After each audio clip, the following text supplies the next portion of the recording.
Bonjour, bienvenue pour ce 16e rendez-vous des soins oncologiques de support en Occitanie, donc la troisième année consécutive, hein, pour ceux qui nous suivent. Merci d'ailleurs pour votre fidélité. Donc nous sommes pour le moment 36 participants pour assister donc à ce Jeudi d'Onco Occitanie qui va être consacré aux addictions et au cancer. Donc 1 heure de visioconférence. On a démarré un petit peu en retard, veuillez nous excuser. On terminera à l'heure, à 14h. Je vais vous présenter quelques bonnes pratiques et consignes pour le bon déroulement du webinaire. Donc c'est la diapositive juste après. Donc à la fois pour préserver la qualité des interventions, éviter les bruits de fond, on va couper vos caméras et vos micros. On va réactiver les micros à la fin, les 15 dernières minutes pour le temps d'échange et de discussion avec nos 2 intervenants. Donc vous aurez la possibilité de poser vos questions oralement à ce moment-là. Donc d'ici là, on bloque donc les micros et les caméras. Vous pouvez échanger pendant toute la session néanmoins sur l'onglet conversation qui est la petite bulle à gauche de votre écran. Donc vous pouvez poser vos questions. On les notera, on les remontera aux intervenants à la fin lors de la session d'échange, donc à 13h45. Pour tout problème technique, donc on a une hotline qui est mise en place. Vous pouvez contacter Marion au numéro qui s'affiche, donc c'est le 05 31 15 65 02. Pareil pour votre confort, pensez à activer le mode galerie, hein, qui est dans l'onglet affichage sur la barre d'outils en haut de votre écran pour que vous puissiez voir l'ensemble des intervenants ici présents. Pour information aussi, ce webinaire est enregistré. Un replay sera prochainement accessible sur le site du réseau. Dans les prochains jours, on vous enverra une petite annonce à cet effet si vous souhaitez le revisionner. Et votre avis est très important. On vous enverra un questionnaire de satisfaction à la fin de la réunion, toujours dans l'onglet conversation, qu'on vous remercie d'avance de remplir parce que cela nous aide vraiment à nous améliorer et à programmer de prochaines sessions dans les mois à venir. Je vais vous présenter donc le programme de ce jeudi donc en Occitanie consacré aux addictions et au cancer. Donc, on aura 2 interventions à la suite de cette introduction. La première du professeur Nicolas Franquito, chef de service addictologie au CHU de Toulouse, qui va nous parler de la place de l'addictologue entre l'annonce et les soins en oncologie. Deuxième intervention menée par le docteur Anne Sobner-Delbar, qui est responsable de l'unité d'oncoaddiction de l'Institut du cancer de Montpellier, qui nous présentera une intervention sur comment prendre en charge justement ces addictions en cancérologie en prenant un exemple et les grands principes du programme STAR, qu'elle nous expliquera donc du coup à partir de 13h30. Et on terminera, donc vous l'avez compris, avec une session d'échange où les micros pourront être désactivés pour que vous puissiez poser vos questions oralement. Diapositive suivante, je vais vous souhaiter un très bon jeudi donc Occitanie, addiction et cancer. Vous avez le QR code d'ores et déjà si vous souhaitez de manière à votre avis. Je vous remercie. J'invite du coup Nicolas à partager son écran. C'est Marion. Ah, mais du coup, vous allez me passer les diapos, quoi. Oui, exactement. Désolé. Pas de souci. Donc, je vais commencer parce que comme ça, je vais rattraper un peu le retard. Et alors, merci de m'avoir invité parce que pour nous, en addictologie, c'est très important le réseau. Je suis plutôt fier et même touché d'avoir été invité pour vous parler de ça. Alors, en un quart d'heure, c'est un peu compliqué parce que je pense que Anne, à travers le cas clinique, on verra qu'on aura l'occasion de parler pendant des heures. Donc, je vais essayer d'aller vite. Donc, en fait, sur l'addiction, je ne vais pas revenir sur toutes les questions de l'addiction, mais on peut avoir la diapo suivante. Ce qu'il faut comprendre, c'est pour nous, pour les professionnels et aussi pour les patients, c'est un chantier, en fait, l'addiction. C'est vraiment le désordre, la détresse. Donc, les patients, ils sont vraiment en détresse. Ça dure. Et il y a plein de problèmes et plein de symptômes. Et quand on dit plein de problèmes, c'est vraiment problèmes médicaux, psycho et sociaux. Et rajouter en plus à une pathologie chronique, alors aujourd'hui on parle du cancer, mais que ce soit le diabète, que ce soit les pathologies d'insuffisance respiratoire chronique, la cirrhose, ça rajoute et c'est toujours vraiment compliqué. Donc, pourquoi je vous dis on aime le réseau? Parce qu'on ne peut pas être tout seul face à tous ces problèmes.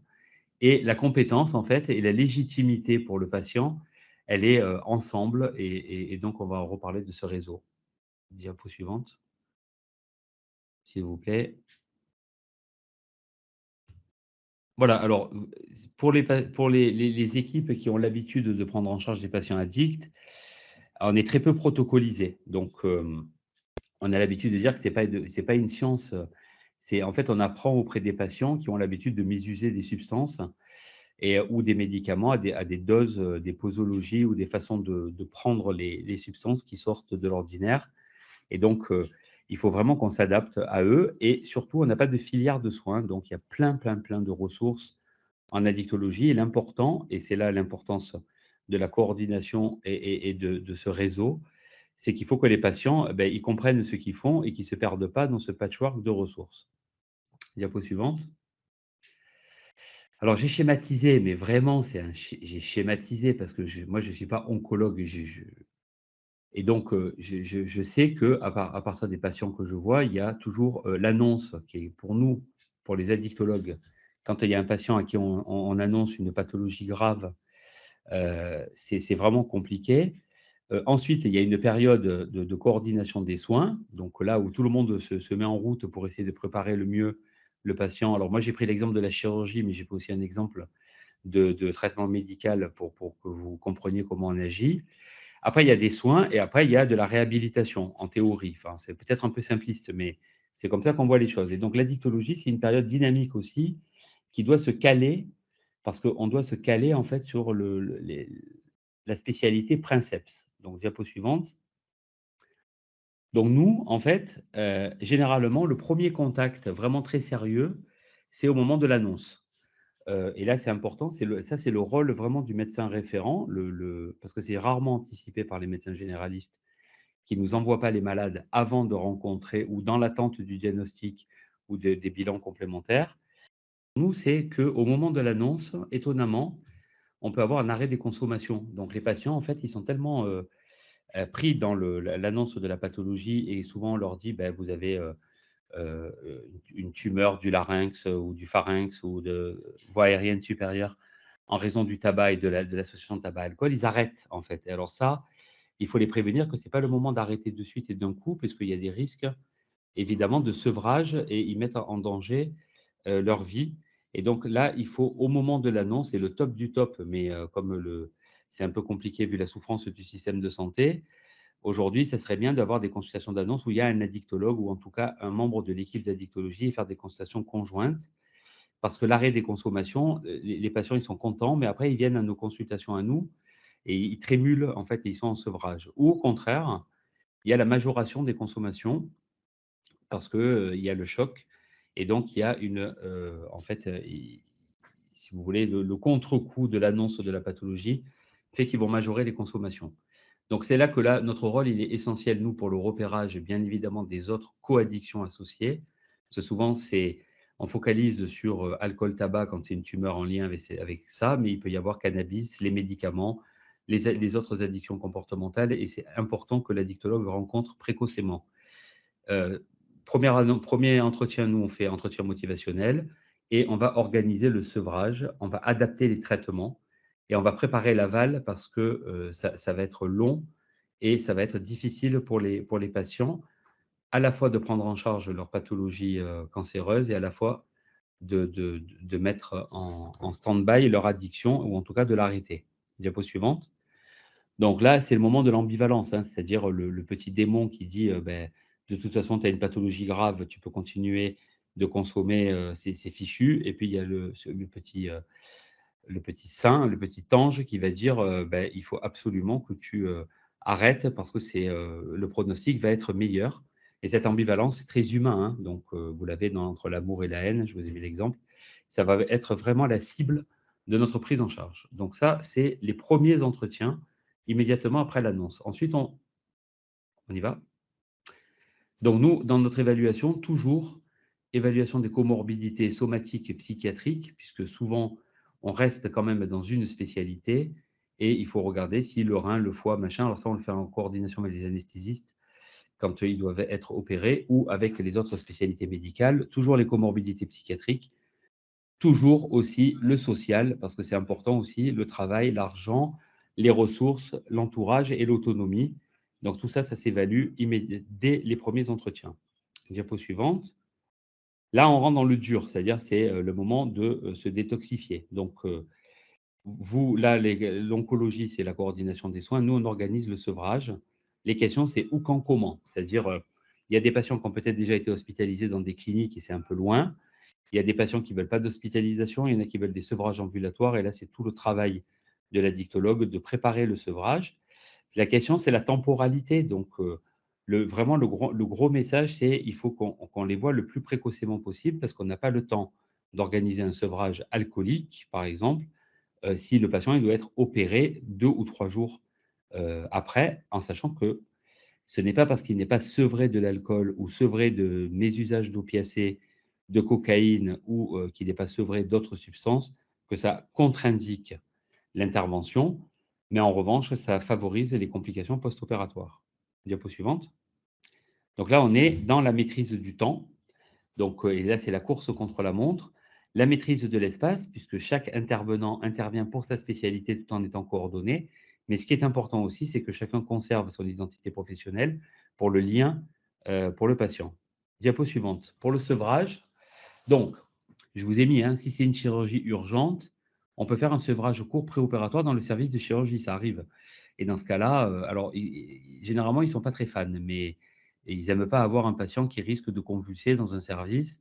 Mais généralement, on se déplace, les équipes de liaison addictologique viennent aider pour réaliser le sevrage. Donc ça, si vraiment c'est urgent, qu'il y a un saignement, qu'il y a une dyspnée, que c'est une prothèse qui a bougé et qu'il faut aller vite, ben, tant pis, on ne fera pas le sevrage comme il faudrait le faire. Sinon, on peut le faire dans un autre établissement ou un autre service, ça arrive. Mais ça, c'est des sevrages courts, donc c'est nul parce que ça va permettre juste de nettoyer un peu l'organisme avant la chirurgie si elle est lourde. Le chirurgien, il va être plutôt satisfait parce qu'il ne va pas avoir les complications des sutures, la vasoconstriction du tabac, du cannabis, et on va arriver. Mais par contre, pour le patient, ça ne sert pas à grand-chose puisque lui, il va avoir énormément de mal à maintenir l'abstinence sur un sevrage court parce qu'il ne va pas être préparé. Si la chirurgie elle est programmée, ambulatoire c'est rare, on en fait un peu pour les sevrages au benzo et surtout pour le tabac. Généralement, avant une chirurgie un peu lourde, on fait un sevrage en institution. Diapo suivante. Alors, je vous ai mis la particularité des opioïdes parce que ça, on le rencontre beaucoup. Donc là, je vous ai pris un cas, il est en pneumo, il a des métaosseuses d'un cancer à petites cellules du poumon. Le problème, c'est, voilà, le cancérologue nous appelle, il nous dit, voilà, on est très embêté parce que il a de la buprenorphine 14 mg par jour en une prise. Il est bien observant du traitement, ils avaient bien fait le job, on a appelé le médecin traitant, tout va bien. Le problème, c'est qu'il a mal. Alors là, on sort du cadre, diapo suivante, de l'addiction, parce que là, c'est l'équipe de la douleur, c'est-à-dire, qu'est-ce que vous comptez mettre comme traitement antalgique? Qu'est-ce qu'elle a dit, l'équipe de la douleur? Alors, généralement, l'équipe de la douleur, elle peut dire, ah ben là, ça nous gêne, elle a buprenorphine, donc ça, il faudrait le faire régler par les addictos. Est-ce qu'il faut fractionner la buprenorphine? Est-ce qu'il faut diminuer la dose de buprenorphine? Quelles vont être les incidences avec les autres traitements antalgiques? Est-ce qu'il faut travailler avec les algologues? Combien de temps il va rester hospitalisé? Donc, finalement, ça ne se fait pas par téléphone. C'est pour ça que j'ai fait un petit trait d'humour. Il faut des consultations conjointes pour éviter ce que l'on voit malheureusement assez souvent. C'est la diapositive suivante. C'est le fameux ping-pong, c'est-à-dire on a l'addicto d'un côté qui dit la buprenorphine, il vaut mieux la laisser. L'équipe de la douleur qui dit la douleur, c'est gênant, on préfère, nous, maintenant qu'on a l'AMM, utiliser la méthadone, mais il va falloir faire le relais, mais on ne sait pas parce qu'il va y avoir de l'inconfort. Et chacun fait de son côté, c'est des prises en charge parallèles. Et ça, c'est vraiment pas bon pour le malade. Et ça rassure pas les équipes non plus, puisque l'équipe de la douleur, elle fait la douleur, l'équipe de l'addicto, elle fait l'addicto, et l'équipe de l'oncologie, elle se retrouve avec des avis divergents, et c'est plutôt insécure. Et donc, dans ce cas-là, nous, on a choisi, et on le fait avec beaucoup d'équipes, de faire des réunions conjointes, et c'est beaucoup mieux.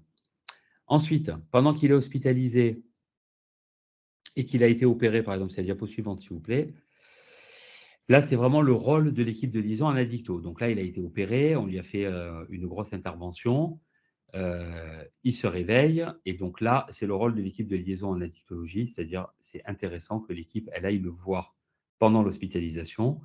Donc théoriquement, il est sevré, il a été opéré, il est angoissé, il avait des traitements, il se pose des questions, il a peur de rechuter, il a envie de fumer, il n'est pas bien, il transpire, le patch se décolle.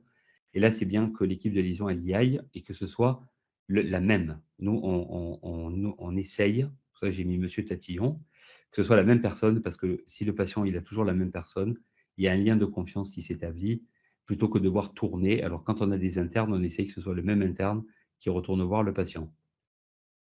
Diapo suivante.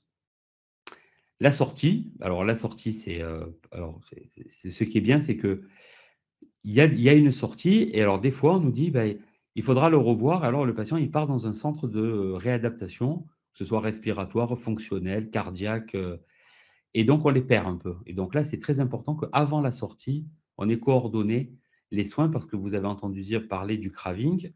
Donc nous, le craving, c'est l'élément central, hein, c'est-à-dire c'est ça qui fait rechuter les patients et ce craving, il entraîne la rechute et si les patients ils sont pas serrés là, à ce moment-là, et on le voit beaucoup, la discussion qu'on a avec nos amis radiothérapeutes qui nous disent: «Mais quand même là, il a recommencé le tabac, malgré les patchs». Alors c'est qu'il a pas assez de patchs et qu'il est pas assez dosé, et ça nous gêne pour les radiothérapies parce que ça fait des nécroses, sur les canules.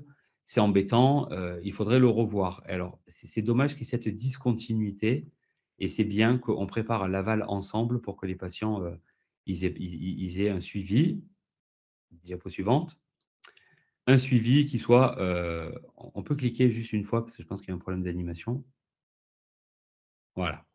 C'est-à-dire, éviter la rechute. Donc, généralement, il consomme, il arrête, il est content, il fait son sevrage et puis à un moment donné, il y aura une rechute. Généralement, quand ils vont mieux, ils recommencent à boire, ils recommencent et donc là, l'intérêt du suivi pluriprofessionnel et des programmes d'éducation thérapeutique, il est essentiel et on s'inscrit bien dans le cadre des soins support de la réhabilitation. Et en conclusion, donc c'est pour vous montrer qu'on avait des parcours qui paraissent parallèles, mais en fait, il faut que ce soit des parcours plutôt intégrés, avec beaucoup d'échanges. Alors c'est un peu chronophage, mais l'intérêt, c'est le patient et surtout, c'est la formation des équipes. Alors les formations des équipes, des fois, on entend: «Oui, on a les protocoles, protocoles sociaux, protocoles échelle de Cushman, pour savoir si il est en sevrage et qu'il tolère bien». Ça, c'est pas mal parce que ça fait émerger des questions, ça rend l'intervention un peu concrète parce qu'on coche des cases et c'est motivationnel pour les patients. Mais en fait, le plus important de la formation, c'est la dernière diapo, s'il vous plaît, c'est pas faire de théorie, c'est-à-dire c'est plutôt ce qu'on appelle nous le porte-à-porte. C'est vraiment l'importance que les équipes d'addictos, elles se rendent tout en étant invitées, parce qu'on va bien se tenir, mais qu'on vienne rencontrer les équipes parce que d'abord ça nous forme à nous sur les nouvelles techniques de prise en charge, ça nous forme sur les nouvelles. Il faut que moi mes infirmières elles sachent ce que c'est un drain de Kerr, une canule de trachéo, qu'est-ce que c'est cette opération, à quoi ça, enfin quelle est l'issue, le pronostic, donc ça c'est très important. Mais aussi pour les équipes des services d'accueil, ça permet, si on est dans le staff, de pouvoir poser les questions et des fois, on a des surprises parce que quand on fait la réduction des risques, on le voit beaucoup à la maternité, on le voit aussi en cancérologie, on leur dit: «Il ne peut pas en fait, arrêter de boire, c'est impossible». Donc on va tenter de diminuer la consommation et tant pis et on essaiera dans la phase de réhabilitation de le faire encore arrêter une fois qu'il aura été opéré ou qu'il aura commencé sa chimiothérapie. Voilà, je m'arrête là, comme ça je laisse la place à Anne et on pourra discuter si vous avez des questions. Merci de m'avoir écouté. Merci, Merci, professeur professeur Poincaré. Poincaré. Alors, j'invite J'invite Anne Stonnet Stonnet son écran pour la deuxième intervention. N'hésitez pas à préparer vos questions, à commencer à les poser au fil de l'eau dans l'onglet conversation. On y reviendra donc à la toute fin d'intervention d'Anne Stonner. Pour ceux qui souhaiteront les poser oralement, on démutera les micros, mais n'hésitez pas à les poser dès à présent. Je vous remercie. Anne, c'est à vous. Bonjour, est-ce que vous m'entendez? Est-ce que vous m'entendez? Oui, D'accord. oui, Alors, et vous voyez le diaporama? oui. Oui, OK, aussi. alors j'y vais. Bonjour à tous, merci de nous permettre avec Nicolas Franquito et moi-même de parler d'addiction en cancérologie, qui sont des sujets très chers. Donc, je vous propose de prendre une illustration et pour aller vite, parce que Nicolas en a déjà un peu parlé, remettre dans le contexte des addictions, c'est-à-dire rappeler que quel que soit le produit, une addiction va avoir à un produit, va avoir des choses en commun avec d'autres et que classiquement, là j'ai repris des éléments de Laurent Carilla, une addiction se caractérise par 5 symptômes, les 5 C, c'est-à-dire une envie irrépressible de consommer avec une perte de contrôle, des compulsions, des cravings, comme on vient de voir, qui ont un rôle important, avec un usage continu, quelles que soient les conséquences. Et lorsqu'on regarde les produits, quelque part, on ne voit comme que les branches d'un arbre. C'est une illustration de la dictarbre, toujours de Laurent Carilla, c'est-à-dire que l'on voit les consommations, on voit certains habitus de prise, mais l'addicto, c'est au-delà de ça, ça va être surtout les racines, c'est ce qui caractérise la personne, ses facteurs de risque, ses émotions, son tempérament, éventuellement des troubles psychiatriques associés et souvent de nombreux facteurs de vulnérabilité qui sont là dans ce contexte et qui nourrissent le contexte. Donc, il n'y a pas que une activité et une focalisation sur le produit, il va y avoir un travail très, très important, on va dire, de découverte, d'approche des racines. Les addictions ont aussi d'autres choses en commun, c'est que, je vais parler pour celle des produits, hein, en cancérologie, les agents psychoactifs vont agir toujours de manière directe ou indirecte en stimulant des récepteurs des neurotransmetteurs et cela va entraîner classiquement des sensations beaucoup plus intenses qu'avec un stimulus naturel. Ce qui entraîne un renforcement important, particulièrement avec les opiacés, mais aussi avec d'autres psychostimulants. Et c'est aussi un renforcement que les personnes expérimentent avec l'alcool et le tabac, ce qui fait qu'il y a un rythme qui se met en place avec, au bout du compte, un effet de tolérance et une sorte de nécessité pour consommer plus. Cette nécessité, ces consommations régulières finiront par entraîner de réelles perturbations des réseaux cérébraux, avec également des effets d'anxiété et d'irritabilité qui eux-mêmes pousseront la personne à consommer plus pour se sentir soulagée. Et on passera vraiment d'une stratégie adaptative au départ à une stratégie presque autothérapeutique avec un cercle vicieux qui va entraîner vraiment des modifications au niveau cérébral et donc la capacité à changer de répertoire comportemental, à investir d'autres domaines de vie pourra éventuellement être réduite par vraiment des altérations des fonctions exécutives et des processus motivationnels et notamment avec un hypofonctionnement du cortex préfrontal, par exemple. Vous avez ici une petite illustration d'un TEP qui montre l'impact d'une consommation régulière de produits avec un épuisement des récepteurs dopaminergiques disponibles au niveau du cerveau, alors que ce sont des récepteurs très importants pour éprouver du plaisir et la récompense. Et donc, en situation d'addiction, on va avoir besoin de prendre en charge tout cela, comme le disait Nicolas tout à l'heure, et de manière globale. Classiquement, en cas de maladie, on a des symptômes qui sont liés à une cause et donc on peut proposer de façon clinique simple un sevrage aigu en hospitalisation en cours de chirurgie ou en soins continus, ou un sevrage progressif parce que la personne ne le voit pas, par exemple au cours d'une radiothérapie, avec un traitement et un soin psychosocial.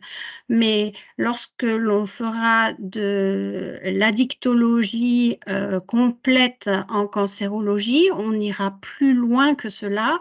On fera plus que regarder les branches et adapter un traitement. On ira également explorer les racines, regarder l'environnement, comme l'a montré Nicolas tout à l'heure avec les 4 dimensions, et chercher aussi bien, la qualité du sommeil, l'impulsivité, l'anxiété, l'environnement, les modalités d'apprentissage, toute autre chose, avec aussi éventuellement des pathologies psychiatriques associées comme un TDAH ou des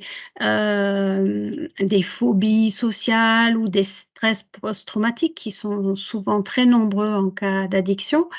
Et en addictologie, en cancérologie, on aura alors une approche dimensionnelle et fonctionnelle vraiment spécifique, hiérarchisée, qui va être, on va dire, créée et enrichie au rythme de vie de la personne, parce que comme il vient d'être dit, la personne ne peut pas forcément être tout de suite dans le sevrage, ou elle n'a pas forcément tout de suite la disponibilité, mais elle souhaite faire quelque chose.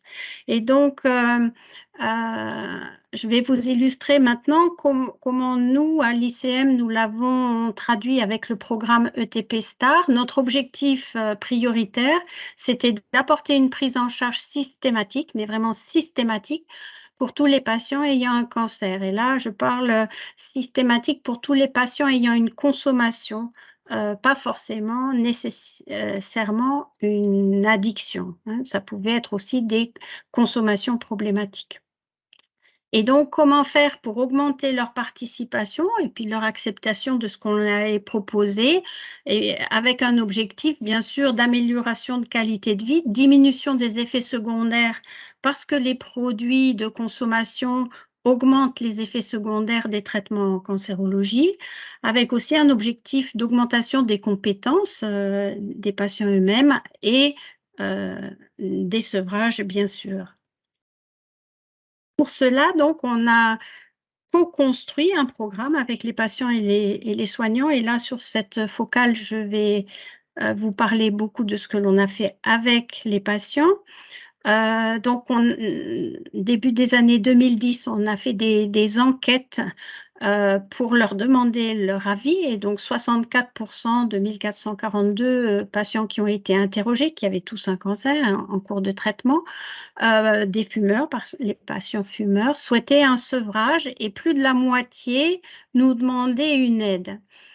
Pour aller plus loin, on a réalisé des focus group avec des patients en début de traitement, en milieu de traitement, en fin de traitement, pour mieux identifier ce qu'ils souhaitaient. Et sorti de ces focus group, les notions suivantes. 1, les patients demandaient une aide à toutes les étapes du parcours, ce qu'on a vu tout à l'heure, c'est-à-dire dès l'annonce. Parfois, il y a des personnes, des soignants, hein, qui disent aux gens « Ah non, non, vous venez d'avoir le cancer, ce n'est pas le moment d'arrêter. » Ben si, ça peut être le moment d'arrêter si la personne le sent comme ça, et c'est ce que les personnes disent aussi. L'autre chose, c'est que prioritairement, les personnes souhaitaient un accompagnement vis-à-vis des consommations sur le site de prise en charge du cancer, parce qu'il y a énormément de rendez-vous au démarrage et qu'il y a possibilité d'avoir un suivi un peu dans le temps. Avoir une personne de confiance référente, c'était très important, c'est ce qu'on vient de voir avec toujours le même interne. Et, en addictologie, il est important d'avoir une alliance thérapeutique, et cette alliance, elle est d'autant plus facile que c'est toujours la même personne référente qui agit, avec une demande très nette d'ouvrir le dialogue sur les consos, et que ce ne soit pas aux patients d'en parler, mais que ce soit bien tous les soignants, où qu'ils soient proactifs par rapport à ça, en insistant sur la gratuité et la confidentialité. À l'époque, par exemple, les substituts nicotiniques étaient encore payants. Maintenant, ce n'est plus le cas. Et à partir de ça, on a fait encore des entretiens qualitatif pour mieux identifier les besoins éducatifs. Et c'est de là qu'est né le programme ETP Star. Donc, avec tout l'ensemble de ces données-là et les données de la littérature, un programme pour les consommateurs de produits ou ceux qui sont en sevrage depuis 12 mois, ça c'est une caractéristique de la cancérologie, un programme intégré dans le parcours de soins et qui est en même temps théorico-ancré sur des modèles, des changements, des comportements, des sciences humaines comme l'autodétermination, l'implémentation des intentions et la perception de contrôle sur le comportement. Donc, le programme en lui-même est basé sur plusieurs séances. Il y a une première rencontre avec l'élaboration d'un bilan éducatif partagé. Si parmi vous, il y a beaucoup d'acteurs en éducation thérapeutique, vous y retrouverez les vocabulaires parce que nous l'avons construit d'emblée sous le format d'un programme ETP, d'éducation thérapeutique, avec certes des évaluations, mais aussi beaucoup d'éléments de compréhension et toujours à chaque séance, un temps pour s'accorder sur les besoins éducatifs partagés et les choix souhaités par la personne. De même que au cours de chaque séance éducative, en fin de séance, nous demandons à la personne de résumer la séance et de formuler ses objectifs de changement et de choisir son suivi. La synthèse a lieu à la demande et l'accompagnement peut être également en lien, comme on le disait, avec d'autres équipes. Nous le verrons par la suite. Pour cela, de temps en temps, nous utilisons des outils qui aident les personnes à se poser ou à mieux formaliser certains changements. Voilà ce qui avait été fait pour les patients. Côté organisationnel, pour que ce que l'on propose soit disponible au plus grand nombre et que notre délai de prise en charge soit correct. Hein. On parlait tout à l'heure éventuellement d'un besoin d'urgence à l'annonce pour ne pas faire un sevrage alcool sans traitement. Eh bien, nous avons mis en place en parallèle des modalités de fonctionnement avec des repérages systématisés en hospitalisation et au cours des consultations, plus en demande des équipes ou des patients eux-mêmes. J'insiste là-dessus, en fait, beaucoup de notre action à l'ICM a été rendue possible grâce à un repérage obligatoire systématisé en hospitalisation où les infirmières remplissent un formulaire qui est le DSI, le dossier de soins infirmiers, où les items de consommation sont obligatoires, c'est-à-dire que le DSI ne peut pas être validé si ces items ne sont pas renseignés. Pourquoi ils sont importants? Parce qu'à partir du moment où ils sont renseignés en automatique, il existe une programmation avec création d'un fichier Excel que vous avez là, qui arrive automatiquement à l'ELSA, qui géolocalise tous les patients en fonction de leur consommation et ce qui permet la prise en charge en temps réel. Nous avons également mis en place un repérage systématique, toujours obligatoire et plus ou moins automatisé au niveau des consultations d'annonces ou des parcours, par exemple parcours thorax, parcours ORL, parcours curithérapie du col, parcours curithérapie de la prostate, parcours œsophage, etc., qui ont évolué au cours du temps. Je vous ai mis juste pour le fun la version ancestrale qui avait été mise en ligne en 2010. En 2020, en fait, les questions obligatoires addicto ont été inclus dans un screening des besoins de soins de support en automatique. Et cette année, les équipes des consultations d'annonces nous ont demandé d'intégrer l'Odyssée dans ce screening pour qu'on ait un meilleur repérage des consommations d'alcool. Donc, ça devrait être fait de manière informatique en fin d'année. Les objectifs de façon pratique dans les services fonctionne de la façon suivante. Grâce à ces repérages systématisés, nous savons chaque jour où sont les patients et leur consommation. Et donc, on est en mesure de programmer les déplacements en chirurgie, en soins continus, en médecine et en hôpital de jour. Et ceci se fait de façon systématique. Pourquoi? Mais pour les accompagner dans leur démarche et faire en sorte que leur séjour soit confortable. On ne parle pas forcément de sevrage sur du long ou moyen terme, on parle juste d'un accompagnement au sevrage pendant l'hospitalisation. Par exemple, pendant les curies-thérapies du col, les femmes sont dans une chambre protégée pendant 5 jours sans possibilité de sortir et sans possibilité de fumer. Et donc, c'est évident qu'il est nécessaire de mettre en place immédiatement et tout de suite le traitement adapté. Ensuite, on a un suivi qui peut se faire en présentiel ou en distanciel et si les personnes le souhaitent, en lien avec la proximité et les réseaux. Cette option est plus en grisé, c'est pas de notre choix, c'est que lorsqu'on fait ces propositions, les personnes en cours de traitement oncologique enfin, à 90 préfèrent rester sur leur site de soins, et les consultations ont lieu après la séance de radiothérapie ou lors de la chimio, ce qui permet un suivi sur le long terme.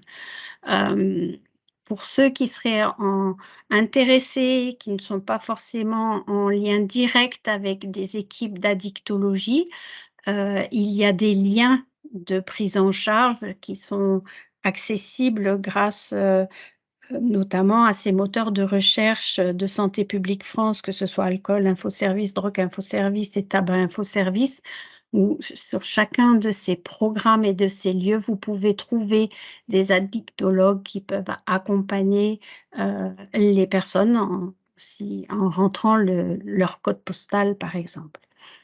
Voilà. Je vous remercie beaucoup pour votre attention et je remercie le réseau d'avoir mis ce sujet à l'ordre du jour. Merci beaucoup, Dr Somner. On va passer du coup aux échanges et aux questions. Donc, n'hésitez pas, j'ai quelques questions déjà dans le chat que je vais poser oralement à nos intervenants qui vont y répondre. N'hésitez pas, pour ceux qui souhaitent poser des questions oralement, à lever la main. On vous démutera et vous pourrez poser vos questions directement. Donc, j'ai une première question, Nicolas et Anne, concernant le diagnostic. Je voudrais savoir comment, au moment du diagnostic en oncologie, se fait le repérage systématique de l'addiction. Qui souhaite répondre? Alors, je vais répondre, c'est parce que c'est une question essentielle. Et en fait, il faut poser la question. C'est-à-dire que ce sont des patients qui se livrent facilement si on les interroge, et c'est des patients qui sont souvent en attente, même s'ils n'osent pas le dire, mais qui sont souvent stigmatisés du fait qu'ils ont peur que la réponse soit c'est de votre faute si vous en êtes là, vous avez qu'à avoir la volonté pour arrêter. Aujourd'hui, avec maintenant qu'on est beaucoup plus, et les ados nous le montrent, il y a beaucoup moins de filtres, beaucoup moins de respect de la hiérarchie. On voit d'ailleurs comment ils parlent à leurs professeurs à l'école. Donc maintenant, on a moins de filtres pour poser les questions. Et si on pose les questions, ils répondent. Après, ce qu'il faut, c'est pour ça que c'était important la formation. Si le médecin en face, il connaît alcool, tabac, cannabis, il va passer à côté de beaucoup d'autres addictions. Et c'est pour ça qu'on aime bien upgrader les équipes pour leur expliquer. Mais posez la question, est-ce que vous buvez de l'alcool, ou racontez-moi votre dernier repas. On a mangé des carottes râpées, on a mangé de la daube, des pâtes, et qu'est-ce que vous avez fait? Qu'est-ce que vous avez bu avec? Ils vont dire du vin.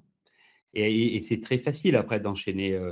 Et combien de verres vous buvez? Et combien de temps dure la bouteille? Et d'ailleurs, elle a dit, Anne, c'est les 3 questions de l'audit court qu'on peut avoir.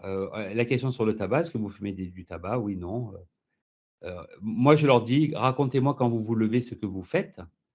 Et ils me disent, je me lève, je vais faire pipi, je prends mon café, je sors, je fume. Ce n'est pas la peine de faire un Fagerström a 12 questions.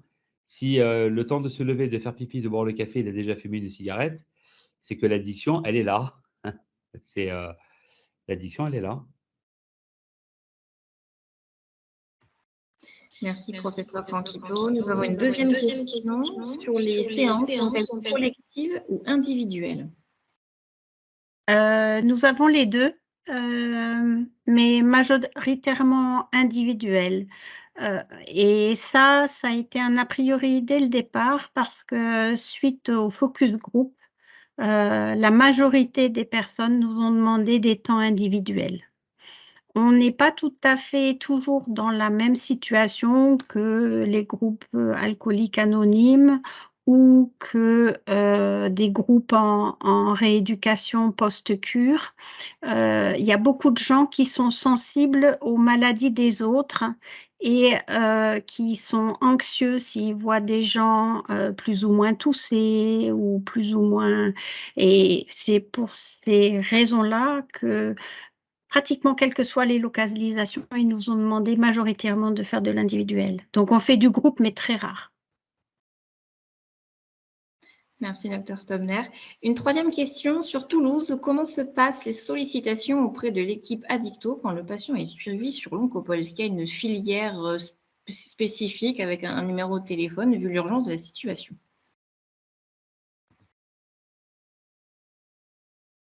Nicolas, ça, je pense que c'est pour toi, parce que l'Oncopole, nous, on n'agit pas à l'Oncopole, c'est un peu loin. Oui, je vais répondre. En fait, vu l'urgence de la situation, alors, comme tout à l'heure, j'ai essayé de le dire, hein, si c'est urgent, ça veut dire que c'est déjà très tard et c'est pas grave si on n'a pas pu faire le sevrage avant de commencer. Et des fois, il y a des patients qui sont mal préparés et qui passent au bloc opératoire ou qui démarrent une chimiothérapie urgente ou une radiothérapie. Et donc là, on va s'adapter. Sinon, il y a un numéro de téléphone avec une filière et on a des services de l'Oncopole qui nous adressent des patients. On travaille beaucoup avec Antoine Baudin et l'équipe d'algologie sur les patients addicts. On travaille aussi avec d'autres médecins et aussi les médecins du CHU qui sont sur l'Oncopole. Donc, il n'y a pas de difficulté. Merci pour cette réponse. Nous avons une autre question. Est-ce qu'il existe des équipes mobiles d'addictologie comme cela pour les soins palliatifs? Les équipes de liaison et de soins en addictologie, ce sont des équipes mobiles en intra-hospitalier. Certaines ELSA ont également des activités en extérieur. Ça dépend des endroits et des hôpitaux et de leurs contrats. Nous, à l'ICM, l'ELSA est mobile dans tous les services de l'établissement. Et donc, par exemple, nous réalisons les sevrages alcool en soins continus quand il y a eu une identification. Et donc, on se déplace en soins continus pour faire juste de la protection clinique. Hein, c'est réagir à ce qu'il faut dans l'immédiat, par exemple. Mais on va aller en chirurgie, en hôpital de jour, partout, dans tous les services de l'établissement. Merci. On a également une remarque sur l'existence de groupes d'entraide voilà, de la part d'une patiente experte addiction. Voilà. Je ne sais pas si vous souhaitez commenter. En tout cas, c'est une remarque plus qu'une question. Oui, alors moi je trouve qu'elle a raison de le signaler. La difficulté que l'on a des groupes d'entraide sur des chirurgies carcinologiques délabrantes, c'est la position du patient malade face à des pairs qui n'ont pas la même maladie que lui. Et des fois, c'est compliqué, dans un temps proche après la chirurgie, de s'exposer dans un groupe avec un pansement, un lambeau, une canule de trachéo et tout ça. Donc, on préfère effectivement, au départ en tout cas, privilégier l'individuel ou faire des groupes de patients qui ont eu la même chirurgie. Mais en revanche, dans le cadre de la réhabilitation, une fois que la pathologie est stabilisée, nous, on a des conventions avec des groupes d'entraide qui sont sur Toulouse et sa région, et il n'y a aucune difficulté pour avoir pour faire interagir et s'appuyer sur l'expérience des patients experts, vraiment aucune difficulté.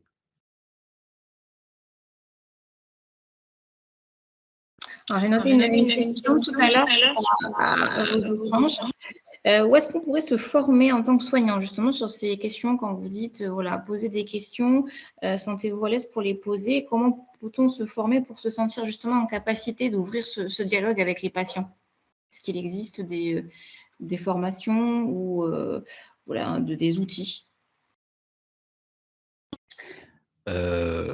Là, on a alors on a à Toulouse et à Montpellier, on a un DU d'addictologie qui est ouvert aux soignants. Qui est ouvert aux soignants. Avec chaque année, alors on en discute avec le professeur Donadieu Rigole, enfin Donadieu à Montpellier, qui est la prof d'addicto de Montpellier et de Nîmes, avec le professeur Pernet, parce que on a beaucoup de demandes, et on privilégie la possibilité de créer un réseau avec des nouvelles personnes formées. Mais des patients, des patients, j'en ai eu des patients formés au début d'addicto, mais des personnels soignants, on en a bien sûr, des cliniques psychiatriques, des services d'urgence. Là, on a une infirmière qui fait un programme d'éducation thérapeutique en diabétologie qui s'inscrit cette année. Et de l'oncopole, on a un médecin cette année qui s'inscrit, algologue, et on a des cancérologues des autres centres de cancéro, là, de Pasteur, qui ont fait le DU pour se former. Oui, c'est une bonne solution. Vous m'envoyez un mail et je vous envoie le lien pour s'inscrire. Cette année, c'est plein. J'ai 30 places et j'ai eu plus de 90 demandes, mais pour l'année prochaine, c'est bon. Après, je sais aussi qu'il y a des possibilités éventuellement de formation à la carte. Barbara Rampillon, par exemple, fait parfois des formations sur des lieux de travail pour des équipes qui sont volontaires. Je sais qu'il y a des intervenants et des formateurs qui parfois répondent à cette demande-là sur si un centre souhaite avoir des formations sur mesure. Je ne sais pas, Nicolas, si vous le faites. Nous, on ne répond pas à ce type de demande parce qu'on ne peut pas. Mais il y a des organismes formateurs qui proposent des approches, que ce soit la Fédération Addiction ou d'autres associations qui ont comme ça des formations ouvertes au grand large, sans forcément de diplôme à la fin. Voilà, c'est-à-dire que ce n'est pas des formations diplômantes, mais il y a des formations, formation à l'entretien motivationnel. La Fédération Addiction, ils organisent psychotrauma et addiction, où on intervient, mais effectivement, ça, ce n'est pas diplômant. Et après, il y a des organismes de formation qui organisent aussi, mais ce n'est pas diplômant. Et après, et ça, c'est le gros problème, c'est que les cadres de service nous invitent souvent pour former les équipes, souvent à l'occasion d'un problème qu'il y a eu dans un service, un état d'agitation, une convulsion. Alors, je ne parle pas que de la cancéro. Et là, ça permet à la fois de former les équipes à ces difficultés-là, mais c'est souvent du one-shot. Et malheureusement, avec les tensions hospitalières aujourd'hui, ou alors on nous propose, à la fin du rendez-vous des congés, où tout le monde s'est disputé pour savoir qui allait avoir Noël, qui allait avoir le jour de l'an, et là, on arrive pour faire une formation, ce n'est pas le meilleur moment. C'est pour ça que la liaison et rencontrer des équipes et se connaître, je trouve que c'est la meilleure façon de faire. Et après, je ne sais pas si parmi vous, en tant que participants, vous êtes organisateur de DU, de cancéro ou autre. On essaie de faire en addicto un pont entre l'addictologie et la cancérologie pour inclure dans chaque DU ou desk de cancéro des temps de formation spécifiques addiction, justement pour sensibiliser, apprendre au repérage et à l'intérêt des prises en charge. Par exemple, avec ma collègue Khalida Berkane qui est à l'IGR, ou nous ici aussi au desk de scénologie, nous avons une partie d'une journée dédiée à l'addictologie en scénologie ou en cancéro général, pour former aussi tous les cliniciens à cet abord et pour créer le fameux lien dont parlait Nicolas, qui est tellement important pour faire les ponts. Merci pour ces informations. On pourra vous les faire parvenir hein, sans problème. J'ai une main levée parmi les participants qu'on peut démuter pour poser une question orale.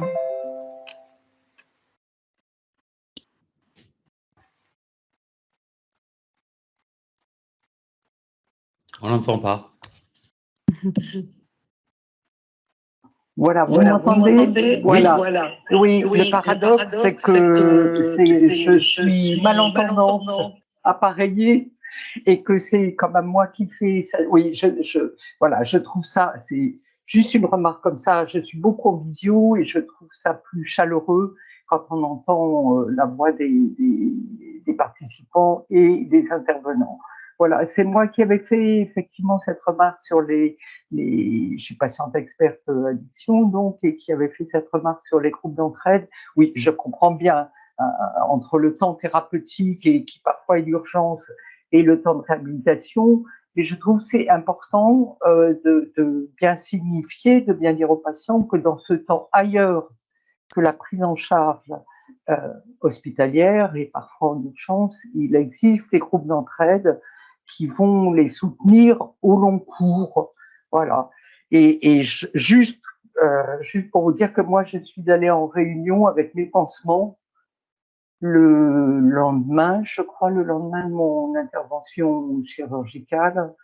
Et malgré mes 17 ans d'abstinence d'alcool, j'étais extrêmement contente d'être entourée par ceux qui comprenaient l'aspect émotionnel d'un diagnostic en oncologie.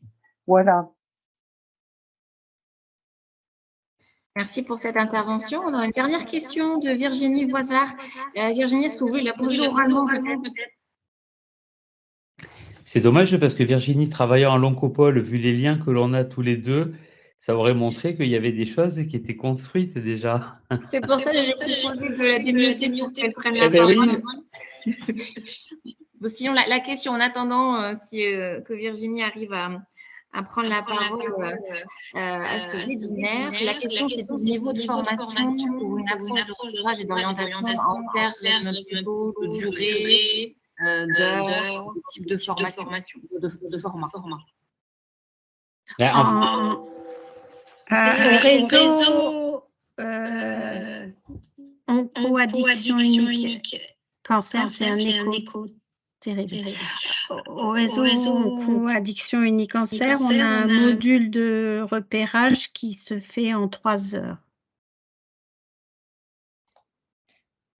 D'accord. Ça veut dire qu'a priori, nos formations, comme on les propose, enfin, nos sensibilisations, comme on les propose sur le COPIL de soins de support, gardent leur sens pour essayer quand même de faire du réseau et ça vous paraît utile et donc à reproduire régulièrement.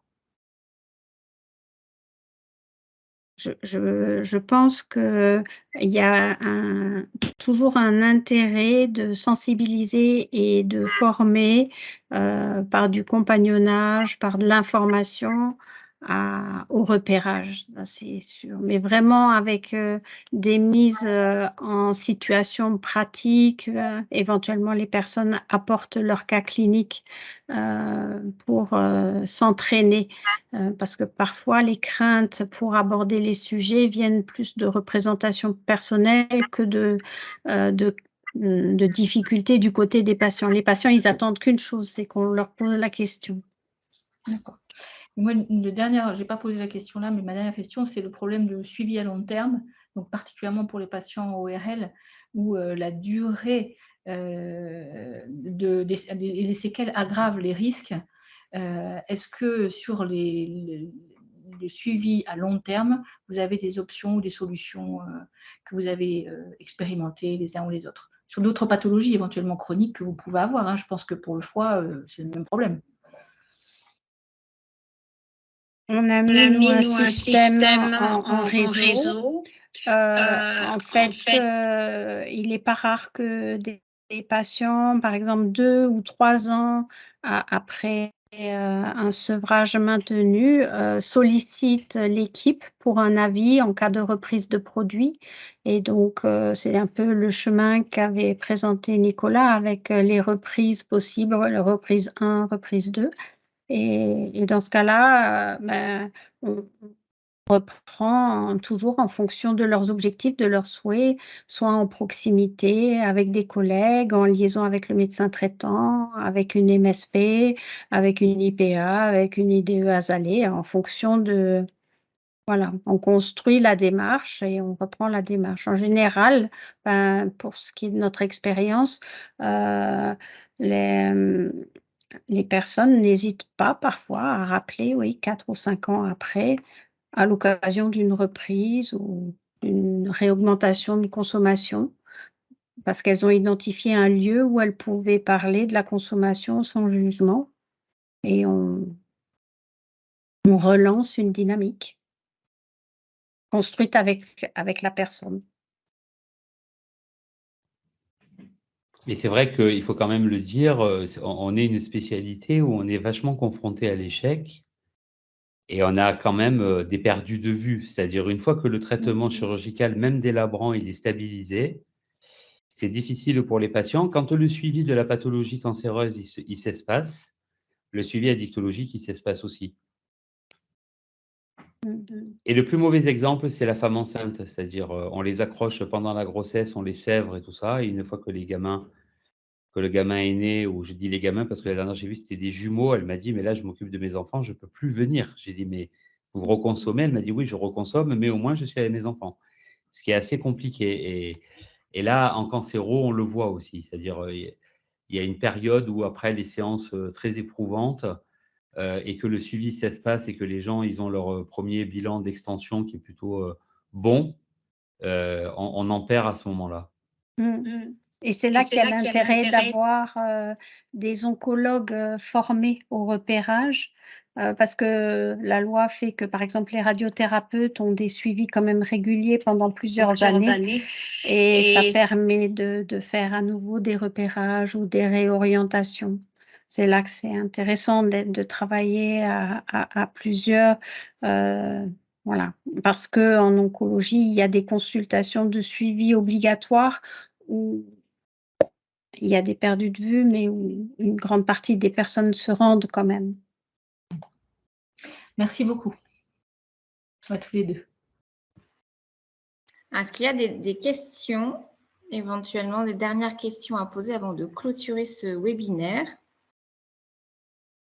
Je suis désolée pour le retard qu'on a pris, on a eu quelques problèmes techniques au début, donc je vous inviterai à revisionner le replay pour ceux qui ont loupé des morceaux. Je ne vois pas de questions ni dans le chat.